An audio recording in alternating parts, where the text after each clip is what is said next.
উত্তরার milestone school and কলেজে বিমান বাহিনীর যুদ্ধবিমান বিধ্বস্তের ঘটনায় বোন নাজিয়ার পর এবার ভাই নাফিও মারা গেল।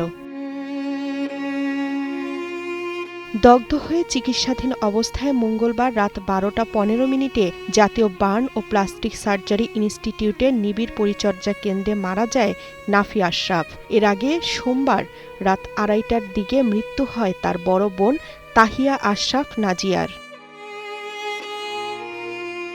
নাজিয়া মারা যাওয়ার পর মঙ্গলবার দুপুরে তাকে দাফন করতে যান বাবা আশরাফুল ইসলাম। তখন আইসিইউতে চিকিৎসাধীন ছেলের অপেক্ষায় ছিলেন মা তাহমিনা। নাজিয়া তৃতীয় শ্রেণীতে এবং নাফি প্রথম শ্রেণীতে পড়ত।